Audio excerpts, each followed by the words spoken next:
Comme beaucoup d'entre vous le savent, je suis un Africain né au Nigeria. Et bien que ma vie professionnelle m'avait amené dans 3 autres continents, l'Afrique a et aura toujours une place spéciale dans mon cœur. Je suis heureux de prendre ce temps aujourd'hui pour parler avec vous, journalistes de ma région. Permettez-moi de continuer en anglais. A few weeks ago, I read a news story about how scientists are working to produce a laser beam that when shot into the sky can produce rain. The story says that eventually laser beams can control the weather so that we never have to experience another drought. As a scientist,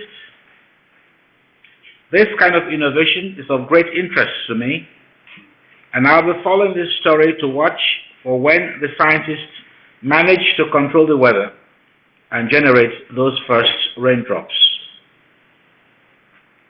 But as leader of a United Nations agency working to eradicate poverty in rural areas, I think that we do not need super expensive technologies.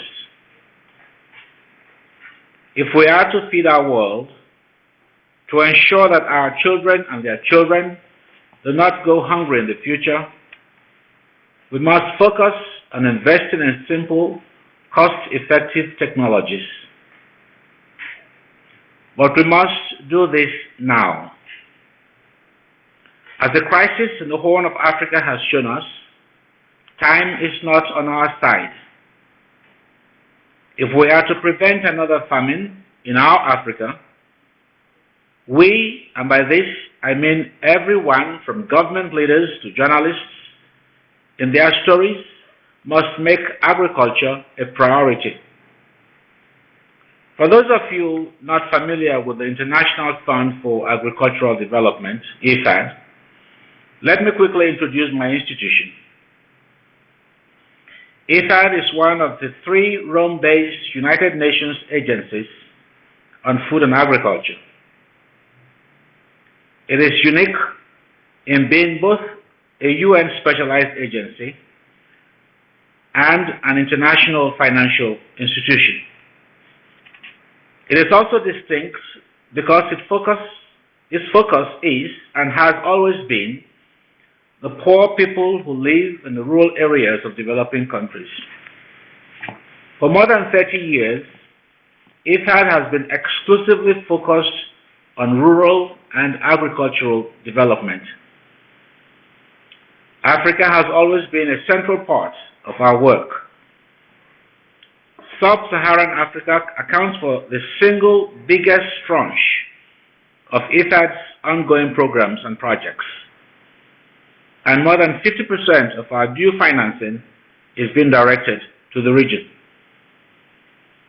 As a result, our consistent focus on rural development and our consistent presence in Africa, we have accumulated experience and knowledge of what works and what people are dealing with. And what we have seen is that countries are struggling with rising and more volatile food prices, a changing climate, and the challenge of feeding growing populations. And West Africa is no different. The region faces dwindling natural resources along with the problems of land grabbing and climate change. Massive reforms are needed to feed a population set to double by 2050. But in the face of these challenges, I see promise. Agriculture offers enormous promise for West Africa. Numerous studies show that GDP growth generated by agriculture is more than twice, if not even more, as effective in reducing poverty as growth in other sectors. Sub-Saharan Africa has the largest share of the world's uncultivated land with rain-fed crop potential. So there is room for agriculture to expand. In West Africa, the region as a whole has 284 million hectares of arable land available. And there is also enormous potential to increase yields in existing cultivated land through better soil and water management and by increasing the use of fertilizer, improved seeds, and irrigation. The West Africa region has more than 10 million hectares of land that could be irrigated, but it barely uses 10% of this to its full value.